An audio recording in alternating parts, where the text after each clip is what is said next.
Quando tiver um sonzinho. Olá, estamos aqui para a nossa 8ª aula do curso de Mecânica Estatística da pós-graduação. Hoje nós vamos discutir aqui um resultado relativamente simples, mas impressionantemente útil, que é chamado nos textos de probabilidade de lei da probabilidade total. Tá? Essa lei da probabilidade total simplesmente é o fundamento de toda a descrição de processos estocásticos que a gente vai ter aqui nesse nosso curso. Tá? É um resultado surpreendentemente simples e, ao mesmo tempo, muito útil. Em particular, nós vamos aplicá-la, essa lei, ao random walk unidimensional, mais uma vez, que nós já estudamos aí em aulas passadas e colocamos como exercício. Bom? Então, vamos lá. Essa vai ser a nossa última aula de elementos de probabilidade. Embora a gente já esteja começando a ver processos estocásticos de forma disfarçada, pessoal, quando a gente discute passeio aleatório. Então, vamos lá. Lei da probabilidade total. Tem aqui um desenho interessante aqui para a gente. Antes de mais nada, em aulas futuras, quando eu me referir à lei da probabilidade total, eu vou usar esse acrônimo aqui, tá bom? LPT. Vejam só, eu desenhei aqui em linhas pretas, principalmente no contorno externo, todo o meu espaço amostral. Estamos num certo espaço de probabilidade, nosso espaço amostral compreende todos os eventos possíveis. Tudo bem? Para a gente poder escrever essa lei da probabilidade total, antes de mais nada, nós precisamos imaginar que o nosso espaço amostral será particionado. Vamos constituir uma partição do espaço amostral. O que é uma partição? Uma partição é uma quebra do nosso conjunto como uma união. Em princípio, poderia ser aqui uma união até mesmo infinita, pessoal. Enumerável ou até mesmo não enumerável, se tivéssemos variáveis contínuas em debate, tá? Mas a gente faz esse desenho aqui como se tivéssemos algo mais simples. Essa união se estenderá por todo o domínio pertinente. Esses conjuntos BI aqui, B1, B2, B3, vocês já começam a ver alguns deles aqui nesse nosso desenho, mas eu preciso só destacar, vou subir aqui mais um pouquinho, para vocês verem que é essencial que eles sejam 2 a 2 disjuntos, intersecção nula, tá bom? Então, uma partição de um conjunto é quando nós o expressamos como uma união de subconjuntos 2 a 2 disjuntos. Isso está muito claramente representado aqui nessas regiões delimitadas pelas linhas pretas. Vocês podem pensar que nós temos um enorme país com vários estados aqui delimitados. São esses meus conjuntos disjuntos. Vocês devem se lembrar que tudo em probabilidade é baseado em subconjuntos, a medida de certos subconjuntos em relação à medida de um conjunto total. Então, olha só, nós perguntamos sempre qual é a probabilidade de que ocorram certos eventos. E eventos são certos subconjuntos do nosso espaço amostral. Então, aqui eu delimitei com essa linha verde um certo subconjunto que eu chamo de A. Tá? Esse é um evento. Poderia ser, por exemplo, um dado de 6 faces, justo, a chance de eu ter um resultado maior ou igual a 5. Tá? Aí o A envolveria apenas 2 pontos, 5 e 6. Tá bom? Esse evento A é um evento que nós, como estudiosos, queremos estudar. É uma pergunta sobre, cuja probabilidade, é um evento cuja probabilidade nós gostaríamos de determinar. E, em princípio, esse A não precisa ter relação direta com a partição escolhida. Então, notem que nessa região aqui, notem que o evento B1 teria pontos aqui também, onde está o mouse nesse momento. Eu só não os desenhei porque eles não me importam. O que importa aqui para mim é dizer que pode ser que ocorra o evento B1, mas também o evento A simultaneamente. Pode ser que ocorra o evento A e o evento B2. Pode ser que ocorra A e o evento B3. Qualquer uma dessas possibilidades de realização aqui, nesse nosso espaço de probabilidade, corresponderia a uma coocorrência dos eventos B3 e A. Ok? Ok. Então vamos lá. Antes de demonstrar, eu vou enunciar a lei da probabilidade total. bom? A probabilidade total, pessoal, nos diz o seguinte: a probabilidade do nosso evento A de interesse é uma soma de vários termos. Cada um desses termos envolve a probabilidade de acontecer cada um dos possíveis eventos da partição BI, vezes probabilidades condicionais do nosso evento A de interesse, condicionado em cada um dos BIs. Tá bom? Vamos lá. Probabilidade condicional absolutamente essencial aqui para a gente. Vamos demonstrar esse resultado formalmente. Tá? Uma demonstração curta, mas há comentários em cada uma dessas passagens aqui. Comecemos pelo que nós queremos determinar. Quero saber qual é a probabilidade desse meu evento A. Ora, qualquer evento é a sua intersecção com todos os possíveis eventos. Tudo bem? Um evento A, subconjunto, correspondendo a um subconjunto do espaço amostral, ele é a sua intersecção com o próprio espaço amostral. Agora, por que a gente escreve uma relação tão trivial como essa? A gente escreve essa relação porque o espaço amostral é a união dos elementos da partição. Tá? Esse termo aqui, entre parênteses, é o espaço amostral. Pessoal, vocês podem olhar para o desenho da página anterior, a intersecção do A com o todo, com essa união dos BIs, é um resultado de teoria de conjuntos, que isso é, olhem o que está dentro do colchetes aqui e olhem para o que está aqui na próxima expressão. É a união das intersecções. É a união das intersecções. Tá? Isso aqui é um resultado bem geral de teoria de conjuntos. Vamos dar uma mini pausa aqui, só para vocês olharem. Notem que a intersecção de A com o todo é o A, certo, pessoal? O que eu estou dizendo aqui agora é que o A é a sua união, é a união das suas intersecções com cada um dos Bs. Realmente não é isso, pessoal? Olha só. Quem compõe o A? Tem a parte do A, intersecção com o B1. Tem a parte do A, intersecção com o B2. Tem a parte do A, intersecção com o B3. Se eu unir tudo isso, eu reconstituo o A. Tá bom? Aqui é uma ilustração clara do porquê que nós passamos daqui para cá. Só que aqui nós chegamos num resultado interessantíssimo. Agora nós estamos perguntando qual é a probabilidade de uma união de conjuntos disjuntos. E se vocês voltarem lá para a nossa aula 2, até mesmo antes de nós termos que recorrer ao ensino à distância, certo?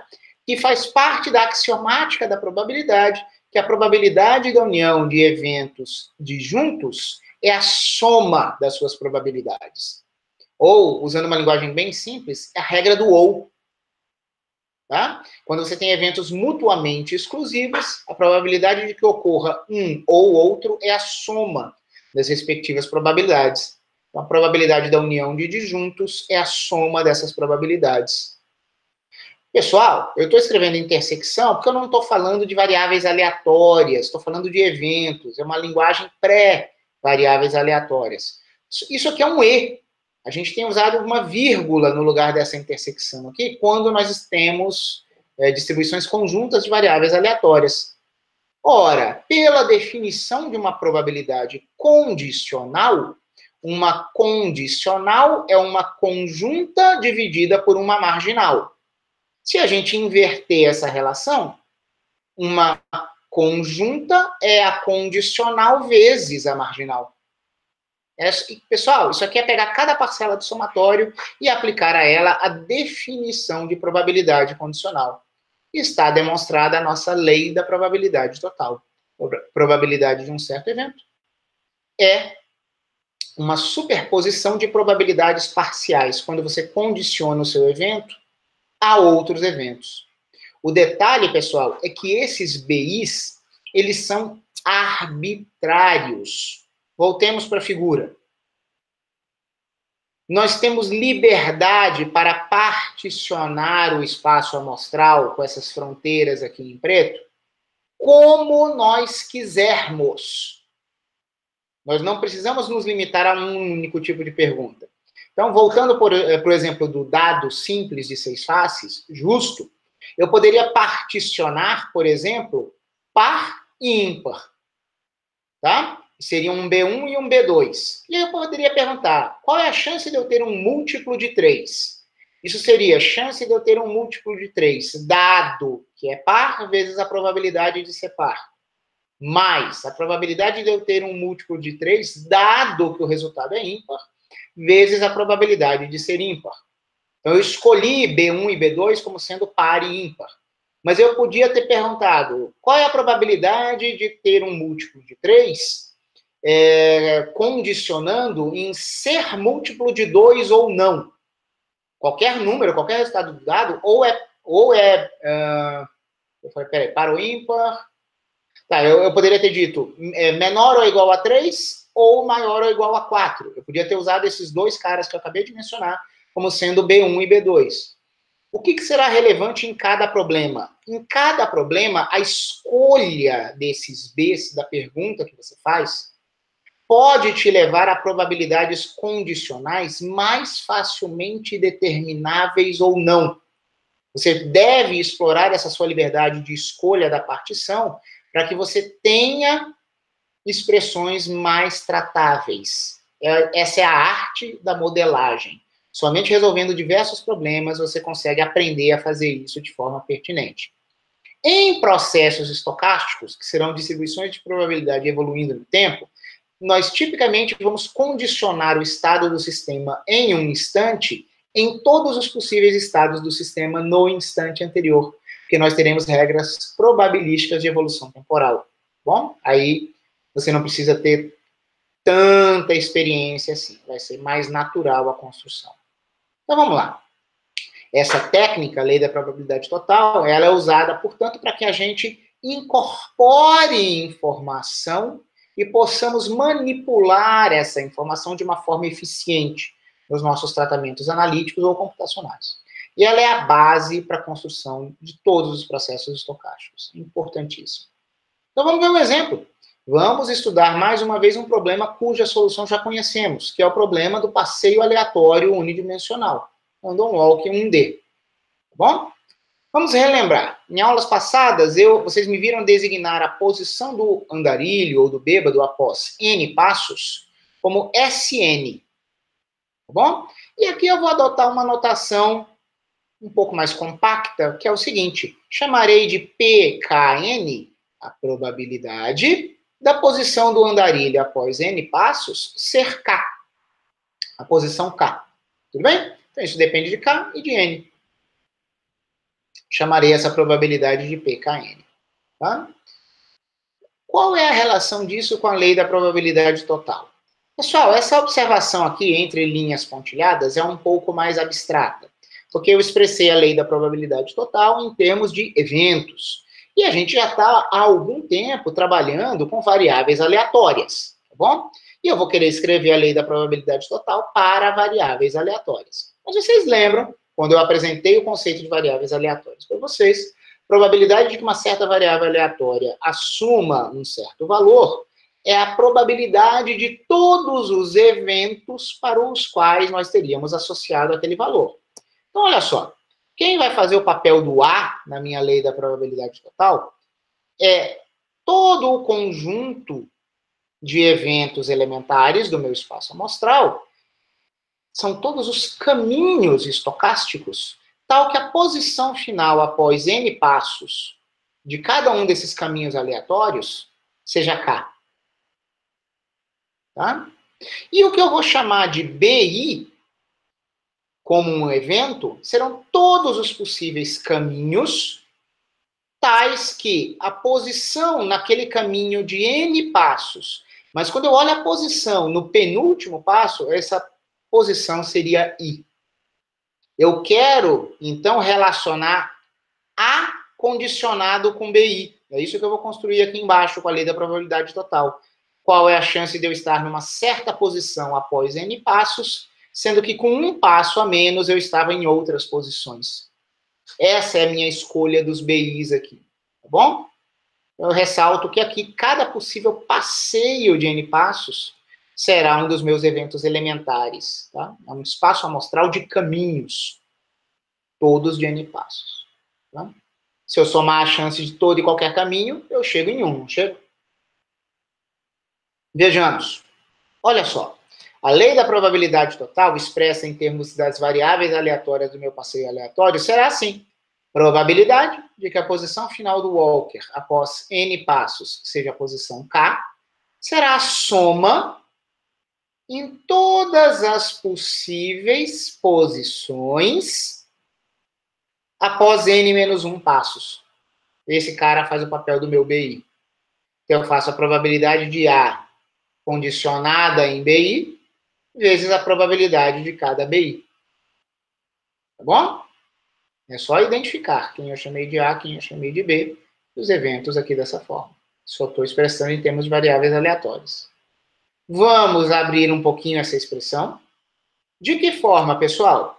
Ora, nós sabemos que o nosso random walk simples unidimensional, a gente tem passos unitários, né? Ou para a nossa esquerda ou para a nossa direita. Então, na verdade, esse somatório, ele vai se reduzir a apenas 2 termos, tá bom?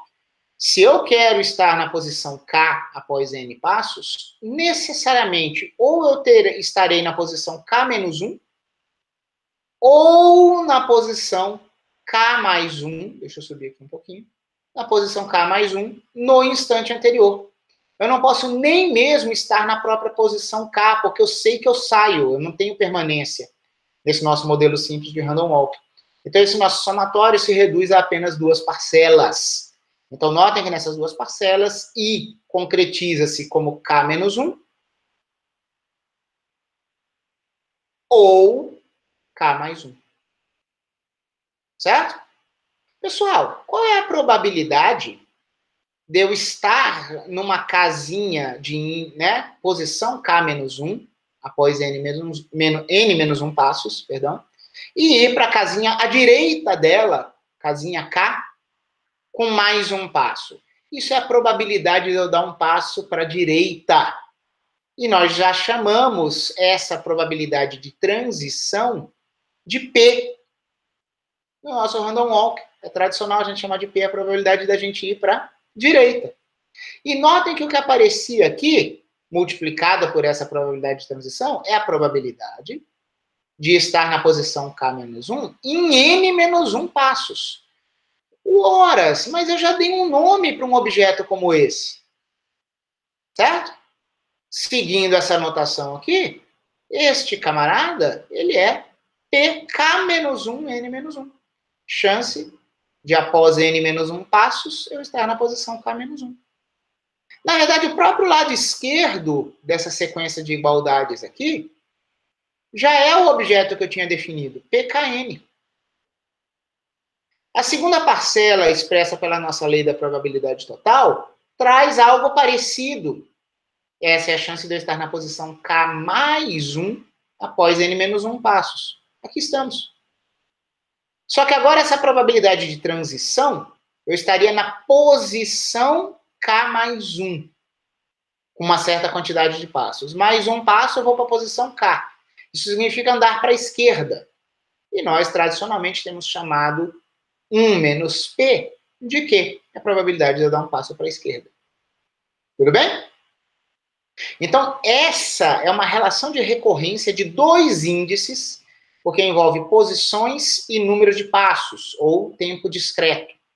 E ela é expressa dessa forma. Nós temos um objeto fundamental cuja expressão nós gostaríamos de descobrir, que é o P de Kn. Só que nós não temos essa expressão limpa. O PKN não está expresso limpamente em termos de N e K. Ele está expresso em termos dele mesmo, só que com outros índices. Percebem? Tá? Observações importantíssimas, né? A gente já vai atacar a solução dessa recorrência aqui. Mas eu gostaria de destacar que eu tenho certeza que 99% dos físicos veriam uma expressão como essa e diriam: ah, trivial, para que você teve que invocar essa lei da probabilidade total? Isso aí é regra do ou e regra do e. Ou eu estava na posição K-1, com um passo a menos, ou eu estava na posição K mais 1. Então, vai ter uma soma, a regra do ou. É verdade, essa adição é da regra da soma. Quando a gente demonstrou a lei da probabilidade total, certo? Esse somatório veio da probabilidade de união de eventos disjuntos. É a regra do ou. Só que aí, esses 99% de físicos vão dizer que aqui é a regra do e. Eu estava na posição K mais 1 e andei para a esquerda.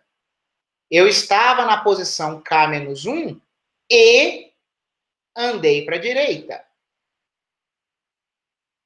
Não. Regra do E para eventos independentes. Olhem aqui de novo para a expressão da lei da probabilidade total. Essa multiplicação não veio de nenhum tipo de hipótese de independência. Isso aqui veio da definição de probabilidade condicional.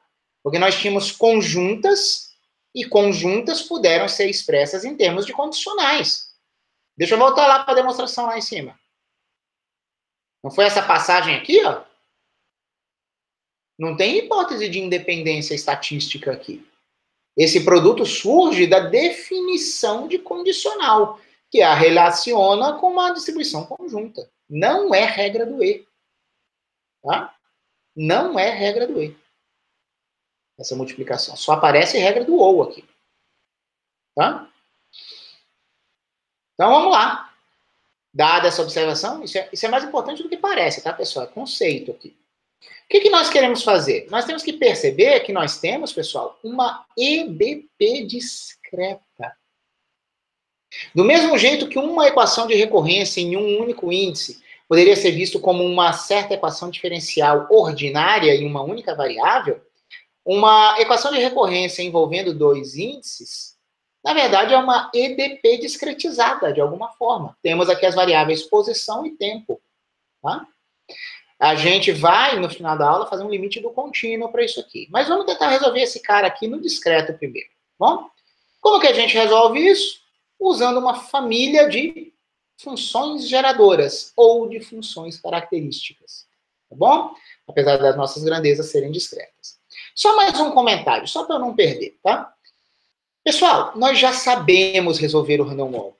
Nós expressamos o random walk como uma soma de variáveis independentes, que eram aqueles passos mais 1 ou menos 1. Isso foi algo de um exercício para vocês na última aula. Ou, no mínimo, vendo que você transformava uma variável binomial, que era o número total de passos à direita. O fato é, a gente já tinha noção que a posição do random walk ou era exatamente uma soma de variáveis aleatórias independentes, ou era simplesmente uma escala e translação de uma soma de variáveis independentes. A gente já sabe resolver esse problema, tá? É porque ele é particularmente simples. Agora, eu gostaria de chamar a atenção para vocês que isso aqui, fazendo uma analogia, que na verdade é melhor dizer uma metáfora. Pessoal, nenhuma metáfora é perfeita. Se fosse perfeita, você perdia o poder de inspiração, tá bom? Então, não estou dizendo que seja isso. Mas manja a segunda lei de Newton, tá? Segunda lei de Newton, dinâmica, movimento de uma partícula pontual. Quando você vai aplicar a segunda lei de Newton para um movimento não trivial, você não tem o x de t, a posição da sua partícula, automaticamente, certo? O que as leis de movimento te geram são equações diferenciais, certo? E aí você tem que se virar para resolver as equações diferenciais e achar a sua solução. Então, notem que, em geral, é isso que acontece lá na dinâmica. Você cai numa equação diferencial que tem que ser resolvida. Metafórica e meio analogicamente, a lei da probabilidade total não nos dará probabilidades puras, já resolvidas. Nós vamos ter relações espaço-temporais, como a que a gente está vendo aqui. E nós precisaremos resolver isso e achar a solução. Daí é a grande utilidade das funções geradoras e das funções características para processos estocásticos. Nós tínhamos explorado essas ferramentas em contextos mais simples, de variáveis aleatórias já conhecidas, nós queríamos apenas descrevê-las, mas agora nós teremos problemas mais complicados e teremos que batalhar para achar qual é a distribuição de probabilidade subjacente. ao invés de partirmos do princípio de que nós já a conhecemos, como vínhamos fazendo até agora. Tá bom? Vamos lá. Solução? Família de funções geradoras ou famílias de funções características. Famílias, porque agora nós temos dois índices. Então, olha só o que eu vou fazer. Esse meu PKN, eu vou imaginar o seguinte, fixa o número de passos, tá bom? Para um número de passos fixo, eu tenho incerteza sobre a posição. Eu não sei qual é a posição K, onde eu vou parar. Mas, para cada N fixado, eu vou definir uma função geradora. Pessoal, a gente vai estar resolvendo aqui não só um random walk para um certo N, mas para qualquer N. Vamos estar resolvendo infinitos Ns simultaneamente. Olha só, sempre a nossa função geradora discreta, nós temos que ter o parâmetro z elevado a cada possível valor da nossa variável aleatória. A variável aleatória é cisão índice n, que pode realizar-se com possíveis valores k. Então, vamos somar em todos os possíveis valores k da posição Sn, tá bom? E vamos fazer z elevado àquilo. Só que tem um n sobrando. E, na verdade, esse n afeta, inclusive, o domínio das possíveis posições finais. Se eu dei n passos, eu sei que eu posso apresentar resultados, realizações, que variam de menos n até mais n. Então, não é uma única função geradora que eu tenho. É toda uma família indexada pelo número total de passos do walk, que é determinístico. Tá bom? Então, olha só, qual é a receita que a gente está vendo aqui? A gente está vendo que onde aparecer PKN, é conveniente a gente multiplicar por z elevado a k e somar. Pessoal, isso é realizar uma transformada na equação, nessa nossa EDP discreta. Vejamos. Não se esqueçam dessa expressão aqui, olhem para ela. O que eu vou fazer? Vou multiplicar ambos os lados por z elevado a k e vou somar para todos os possíveis k's. Vejamos o resultado. Aqui, ó. O lado esquerdo lá era só PKN. Multipliquei por z elevado a k, somei nos k's. Pessoal, o outro termo era P, PK menos 1, N menos 1. Eu multipliquei por z elevado a k. Eu deixo k menos 1 aqui para casar com esse. E eu tirei um z. O outro termo envolvia Q vezes esse PK mais 1, N menos 1. Eu já tinha multiplicado por z elevado a k. Eu multiplico por mais um z para fazer isso aqui casar. E eu divido, porque eu não quero alterar a minha expressão. Tá bom? Fora efeitos de borda, que nós podemos mostrar que se anulam sem comprometer o nosso resultado, ó, os limites de integração desse somatório aqui, eles não estão perfeitamente ajustados para esse objeto. O mesmo ocorre aqui, não está ajustado para esse. Eu estou pressupondo que o que eu fiz aqui, foi respeitando essa convenção, é isso que eu estou chamando de efeitos de borda. Mas dá para provar que todos os efeitos de borda se anulam. Não faz sentido eu procurar qual é a probabilidade de eu estar na posição 7 se eu só dei 6 passos, por exemplo. É nula essa probabilidade. Tá? Então, vocês vão ver que com uma pequena mudança de variáveis no índice K aqui, essencialmente, como eu fiz esse cara casar com esse, eu estou fazendo um casamento desse com esse. Então, na verdade, isso aqui, esse somatório, é uma geradora, só que do n menos 1. Então, o resultado que eu vou mostrar ali embaixo será PZ, e esse somatório será GN menos 1 de Z. Vou mostrar, tá ali. O lado esquerdo, não, ele tinha N. Calculei a geradora, deu GN de Z. Só que a primeira parcela dessa combinação linear do lado direito vai me dar PZGN menos 1. Uau, mas o N menos 1 está aqui também na segunda parcela. E eu também casei essas probabilidades, o primeiro índice dessa probabilidade com esse camarada. Uma pequena mudança de variáveis, vocês têm condição de fazer isso. Fora efeito de borda que se mostra irrelevante pelo anulamento da probabilidade, isso aqui também é Gn menos 1. Então, temos aqui mais Q sobre Z, Gn menos 1. Gn menos 1 de Z apareceu nesses dois termos. Podemos agregá-los. E chegamos nessa relação aqui. Agora é uma relação de recorrência para as funções geradoras para diferentes quantidades totais de passos do nosso random walk. Só que agora é uma recorrência de um único índice. E melhor do que isso, o fator multiplicativo não depende de n. Se não depende de n, nós podemos resolver essa recorrência da forma mais simples possível, que é iterando-a com ela mesma. Tá? Então, Gn menos 1, que está aqui, é esse mesmo fator vezes a Gn menos 2, que por sua vez é o mesmo fator, independe de n, né? Vezes Gn menos 3. Iterando esse processo, nós chegamos que Gn de Z é a enésima potência daquele fator vezes G0 de Z. O que é G0 de Z? É a função geradora de um passeio com 0 passos. Quais são as posições possíveis num passeio de 0 passos, pessoal?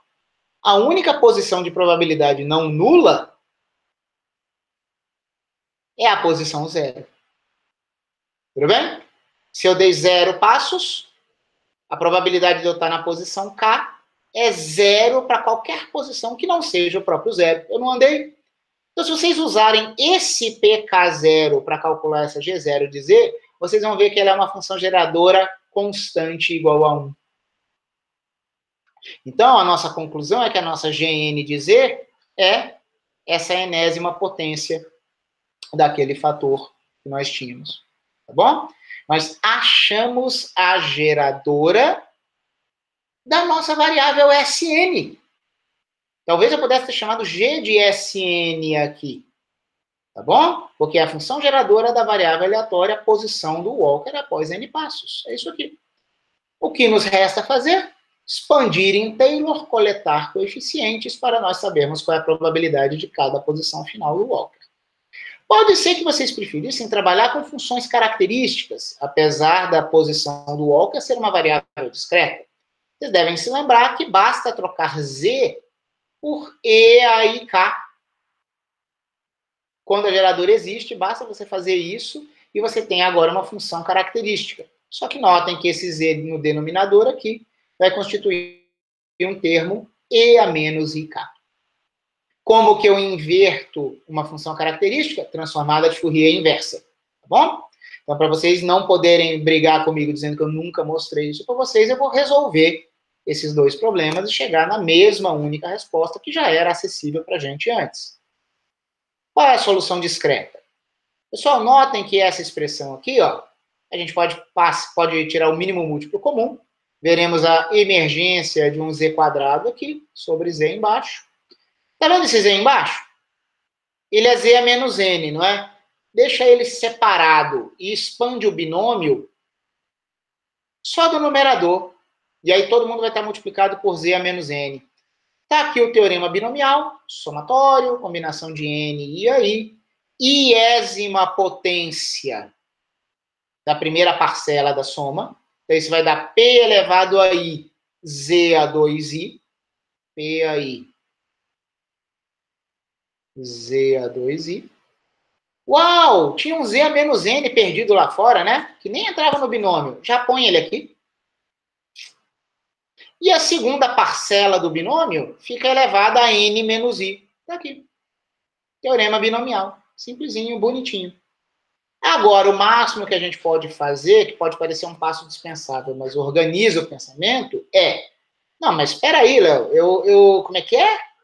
Eu tenho que ver quais são as possíveis posições. As posições não são apenas positivas, eu tenho posições negativas. Claro, né, pessoal? Porque a gente tem que achar quem é o coeficiente que acompanha cada potência de Z. Só que essas potências de Z não foram expressas explicitamente. O índice do somatório está sendo em I. Eu gostaria, na verdade, de olhar isso aqui tudo como uma nova variável. Então, façamos uma mudança de variável no soma discreta. Chamemos esse objeto aqui de M de Maria, como já está marcado aqui em rosa. Quer dizer que eu estou mudando a variável da soma de I para M. 2 e nzão de nariz são constantes, tá bom? Então, a gente vai somar na variável m de Maria. Tá aqui. Então, a nossa Gn de Z será uma certa soma em m. Em que valores? Pessoal, olha aqui. Quando o i vale 0, o m vale menos n. Aqui está. Quando o i vale n de nariz, 2n menos n, mais n. Tá bom? Só que tem um detalhe. Nem todas essas posições são possíveis. Um passeio com um número par de passos no total só pode ocupar posições de índice par. O mesmo vale para ímpar. Então, na verdade, para eu poder escrever essa expressão que está aqui embaixo, eu vou adotar a seguinte convenção. Números binomiais serão nulos, identicamente nulos, se eu tiver aqui uma combinação do meu n por números não inteiros, tá bom? Então, a gente tem esse critério, então tem alguns anulamentos escondidos aqui. Se você quiser andar com esse m de 1 em 1, você vai ter alguns anulamentos. Só não vai anular quando o m tiver a mesma paridade que o n. Se n for ímpar, somente m's ímpares contribuirão de forma não nula. E aí eu fiz a mudança de variáveis. Ó, z elevado a m. Eu pus aqui do lado esquerdo. Se você isolar o i aqui, você vai ver que o i será n mais m sobre 2. Então, p elevado a i é p elevado a n mais m sobre 2. Vocês podem conferir que n menos i tornar-se-á nzinho menos m de Maria sobre 2. Tá aqui. Então, a gente observa quem multiplica um certo z a m, isso será o PMN. Probabilidade de eu estar na posição m de Maria após nzinho passos. É essa expressão aqui. Notem que tem zeros aqui se o m não tiver a mesma paridade do n. Mas essa é a solução explícita do Random Walk, que eu acho que eu não tinha escrito ainda para vocês, embora eu tivesse dado vários elementos, para vocês chegarem nela. Vamos à solução contínua, só para a gente treinar um pouquinho aqui a transformada de Fourier inversa. Tá bom? Olha só. A densidade de probabilidade pertinente é a inversão de Fourier. Notem a integral na variável de Fourier, núcleo de transformação de Fourier com o sinal adequado à minha convenção de características, vezes a função característica. Troquemos essa função característica pela expressão do final da página anterior, tá? Que é quem? Ó, eu pus esse termo entre colchetes, porque eu já abri como uma binomial. Isso que vocês estão vendo aqui entre colchetes, perdoem-me aqui o vai e vem, eu vou voltar um pouquinho para a página anterior. É essa expressão aqui. Só que aberta no binomial. Tá? Eu usei o índice J nesse meu binomial, porque o I já está reservado para unidade imaginária, tá? Então, abra esse binomial aqui, teremos somatório, coeficiente binomial, potências desse cara, outras potências desse. E vocês vão poder conferir que essa minha expressão aqui está correta. Ó, abrindo aquela expressão para a função característica. Na próxima passagem, eu já vou inverter totalmente o somatório finito com essa integral. Pessoal, como esse somatório aqui é finito, nem o mais matemático dos matemáticos deveria ter arrepios, tá bom? Isso aqui é muitíssimo bem comportado. Então, vamos jogar o somatório todo para fora. E vamos deixar aqui entre chaves só o que envolve a nossa integral de Fourier de retorno, tá bom? Eu já organizei todos os termos exponenciais que aparecem aqui para virar uma única exponencial. Confiram depois os sinais aí, mas eu acho que eu não errei nada, não. Eu coloquei tudo como 1 sobre 2π, integral, e a menos ik, um cara grandão, coletando este argumento, tem um ikj aqui, e este argumento aqui. Vira uma única exponencial. Por que eu escrevi isso dessa forma? Porque quando nós estudamos propriedades da delta, eu fiz questão de listar lá para vocês a representação integral da delta de Dirac. Tá? Então, isso aqui se encaixa na representação integral da delta de Dirac, e isso é delta de x menos 2j menos n. Por favor, vejam lá na outra aula em que nós temos propriedades da delta de Dirac. Tá bom? Olha que simplificação maravilhosa. Tá? Agora, o que eu vou fazer? Do mesmo jeito que eu precisei fazer um pequeno deslocamento na minha variável discreta no trabalho anterior, aqui vai ter o mesmo.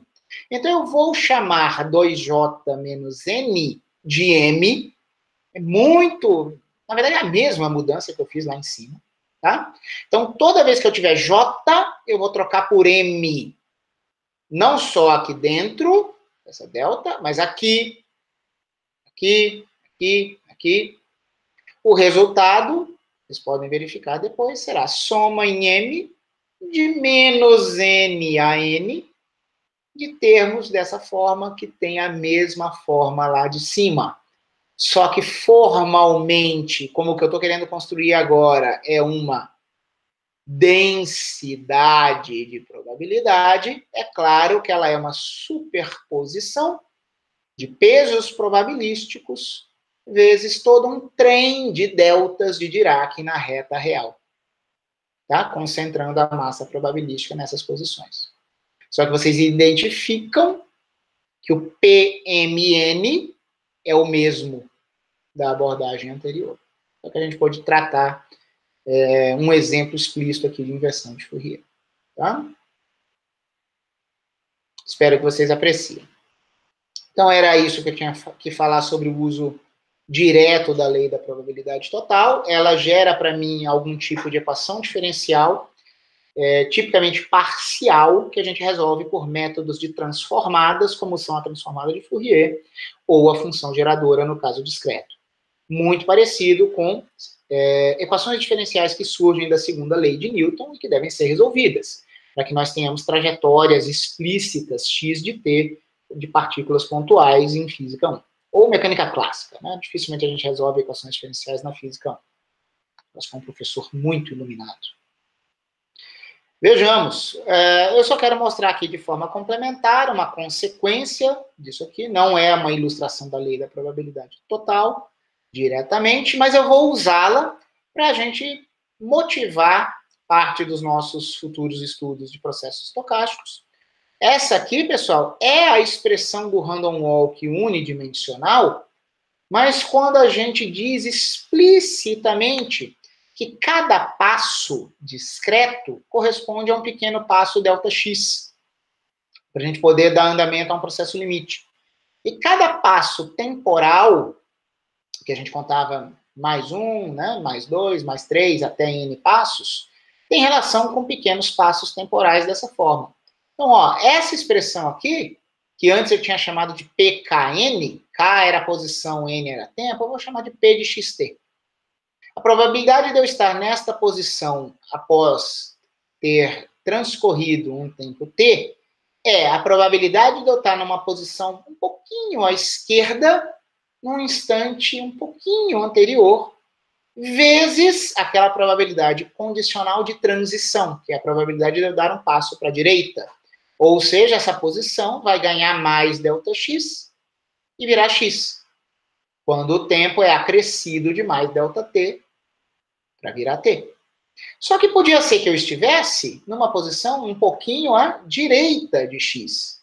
Podia ser que eu estivesse à direita e, mas não é um e de independência, desse um passo para a esquerda, ou seja, eu acrescentarei menos Δx, como um salto de posição aqui, para chegar na posição x. Enquanto o tempo apenas evolui, mais Δt para chegar aqui. É a mesma expressão, mas escrita numa notação sugerindo o contínuo, tá bom? Estou sugerindo o contínuo, o que eu vou fazer? Ora, nós sabemos que densidades de probabilidades não são probabilidades. Elas precisam ser multiplicadas pelas, né, isso aqui seriam alturas de retângulos infinitesimais, e precisariam ser multiplicados pelas larguras das suas bases infinitesimais num processo limite para constituir probabilidades. Então, vocês podem dizer que cada P deveria ser trocado por um ρ vezes um Δx. Só que na prática, pessoal, o mesmo Δx que apareceria do lado esquerdo, apareceria multiplicativamente em cada termo do lado direito. Então, coloca aqui ele em evidência e já cancela, tá?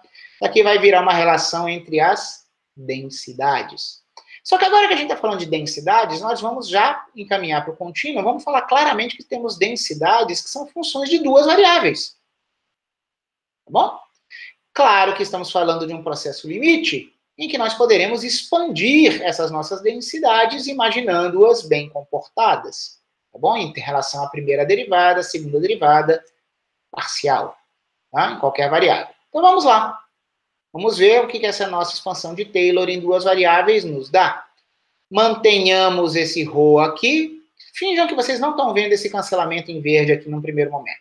Esse ρ vem para cá. O que vai aparecer aqui? Eu vou abrir essa ρ deslocada multiplicada por P. Então, olhem esse P aqui. Eu abro chaves aqui. Fecharei chaves somente na outra linha. E vocês vão ver uma expansão até segunda ordem em Taylor desta função. Ora, ela é a função no ponto mais a derivada parcial em x vezes o deslocamento em x, que é negativo nesse caso. Claro que é mais a derivada parcial em relação a t vezes o deslocamento nessa variável, que é negativo aqui.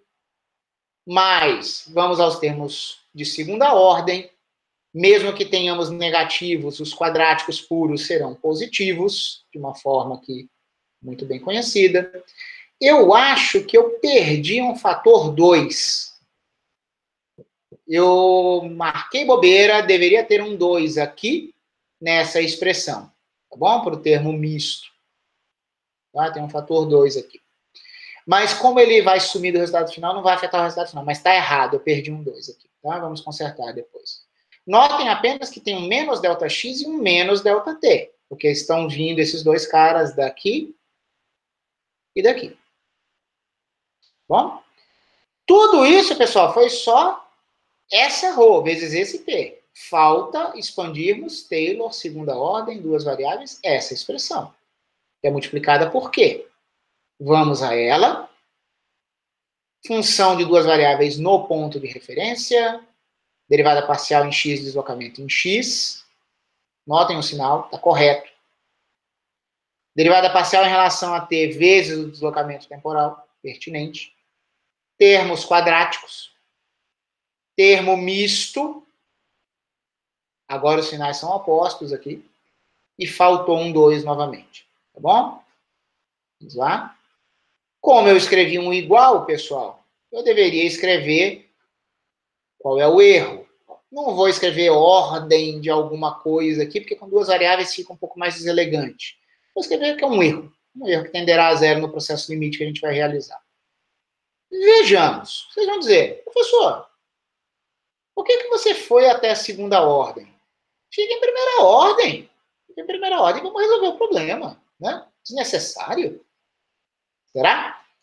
Pessoal, modelagem matemática pode admitir elementos arbitrários de escolha de como as suas variáveis se comportam. O que a gente está fazendo aqui é física. A gente quer descrever um random walk, um processo limite, que nos descreva processos de difusão, certo?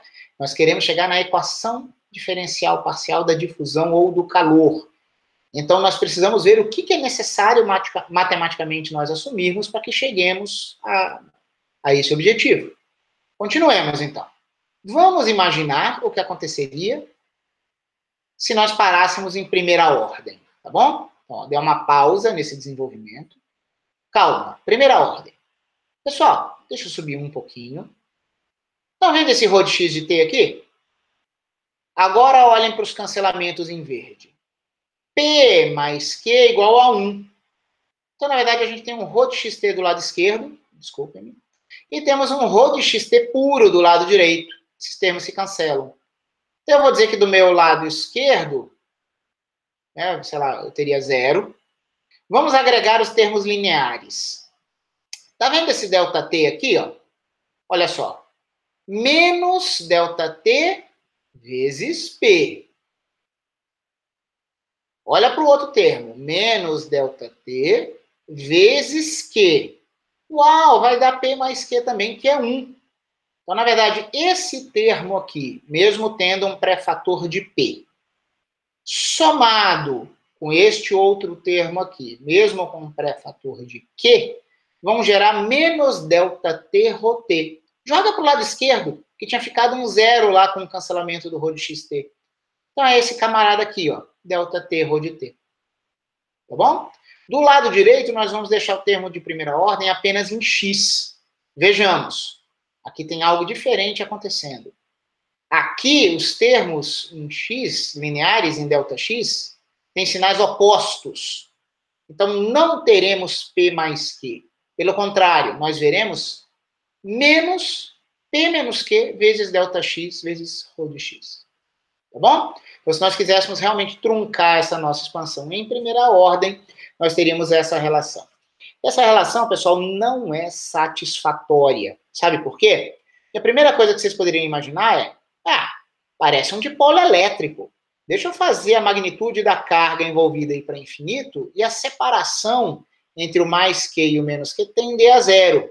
Aí eu vou definir um processo limite, para que nem o meu momento de dipolo elétrico da física 3. Certo? Você teria duas grandezas competindo, uma tendendo a infinito, outra tendendo a zero, mas com um produto conservado. Ou poderíamos ter definido nesse problema do dipolo, poderíamos ter dito que o inverso da carga tenderia a zero, e a separação entre as cargas também tenderia a zero, e eles tenderiam a zero com a mesma força, para gerar um momento de dipolo elétrico. Tudo bem? Todo zero vezes infinito que vai para uma constante, você poderia dizer que, na verdade, seriam duas grandezas que tenderiam a zero com a mesma força. E aí o quociente delas tenderia para uma constante, tá bom? Então aqui, se você imaginar que o ΔX e o ΔT tendem a zero com a mesma força, para gerar uma constante, olha só, imagina que esse ΔT passaria dividindo, combinaria com esse ΔX, de modo que o P menos Q, ΔX, ΔT fosse uma grandeza, sei lá, V. Não é à toa que eu estou usando a letra V, tá? Vocês vão ver que a análise dimensional sugeriria algo com dimensão de velocidade. Só que, pessoal, sabe o que iria acontecer? A nossa solução seria do tipo, dá para demonstrar, eu não vou demonstrar aqui, mas dá para demonstrar, que se você tivesse uma EDP de primeira ordem na posição e no tempo com um fator constante ligando, a solução é uma delta Dirac, é um pulso viajante de velocidade constante, onde não há dispersão. O que isso quer dizer? Isso quer dizer que nós teríamos determinismo e não probabilidade. Nós não teríamos algo se difundindo como temperatura numa barra ou como soluto num solvente. Nós não veríamos dispersão, que na equação de difusão, na equação de calor, são as manifestações macroscópicas e determinísticas de uma dinâmica microscópica de várias partículas realizando movimentos estocásticos. Nós não veríamos difusão. Esse limite seria bem comportado, mas não teria utilidade física, que a primeira ordem exigiria isso, e isso não me dá difusão. Matematicamente válido, fisicamente sem graça. Tá? Então não é isso que a gente vai considerar.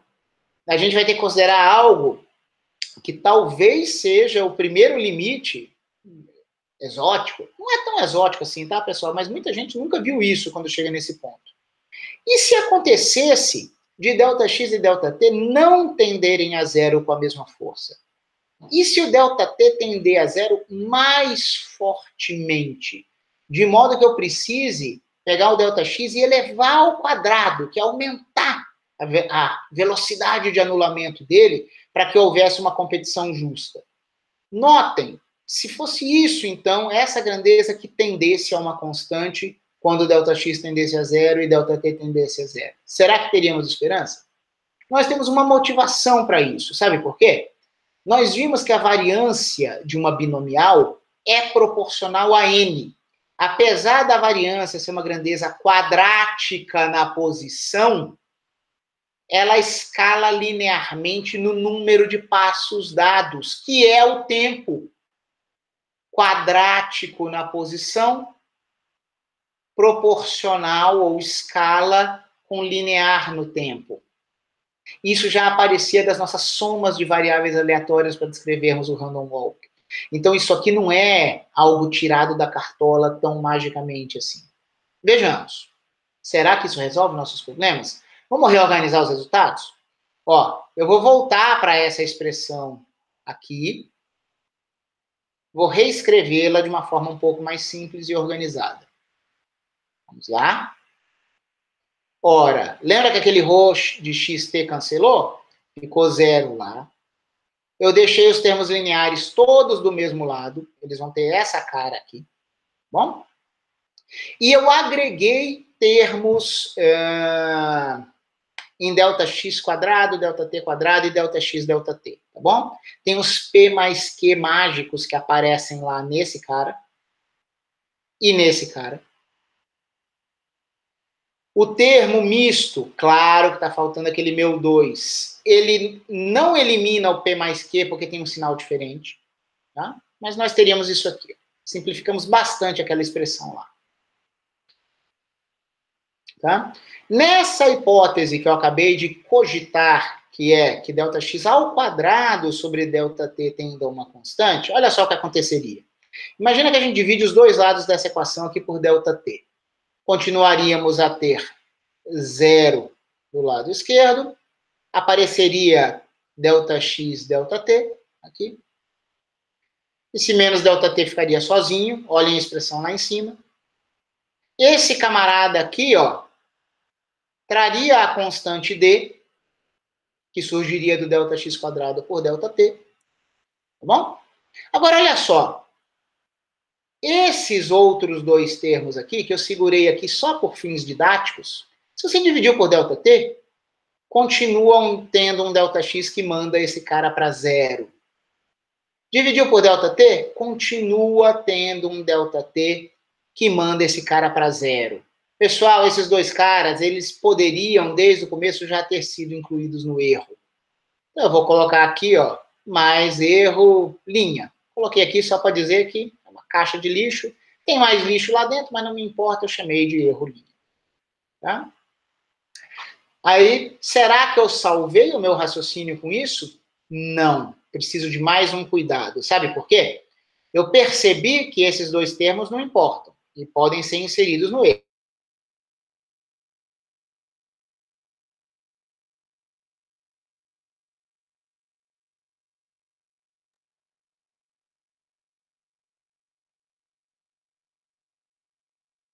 X. Se o ΔT tender a zero mais rapidamente do que o ΔX, esse termo vai para infinito. Parece que eu tenho dois termos bem comportados, mas esse vai para infinito.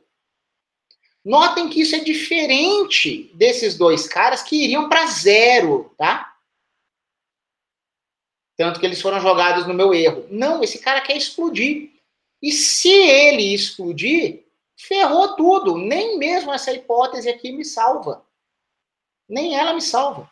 Então, eu não tenho escolha. Se eu quero fazer um limite de contínuo bem comportado a partir dessa minha EDP discreta, original lá, ou eu assumo que eu tenho um passeio exatamente simétrico, de modo que, identicamente, P seria igual a Q e esse termo teria se anulado, ou eventuais assimetrias precisam ser infinitesimais.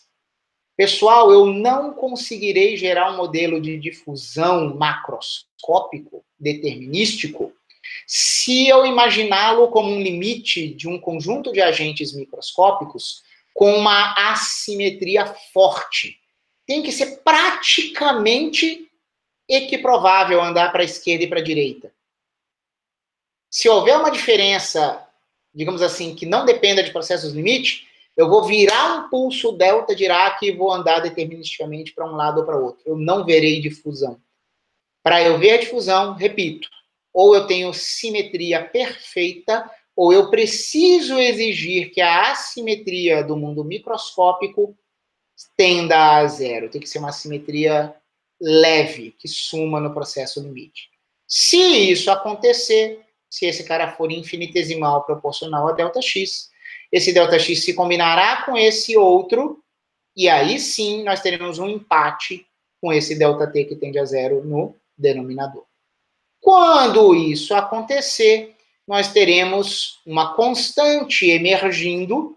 Ó, eu inventei uma constante lambda aqui, como apareceria ΔX quadrado por ΔT, e eu já chamei isso de D, de constante de difusão, eu misturo os dois e digo que eu tenho uma constante efetiva alfa. Pessoal, isso aqui é chamado termo de deriva. Isso aqui é como se você tivesse um pulso delta que abriria e migraria. Essa deriva, esse drift, estaria descrito por esse termo aqui. Ela seria um resquício de uma assimetria microscópica, mas uma assimetria infinitesimal, o que quer que isso pudesse significar. Tá bom? Numa simetria perfeita, nem mesmo apareceria esse termo. Notem que o que resta é derivada parcial no tempo, de primeira ordem, sendo proporcional a uma derivada parcial na posição, ou proporcional a um laplaciano, no caso, a um laplaciano unidimensional. É isso que a gente chama de equação de calor ou equação de fusão, que a gente estuda em cursos de física e matemática.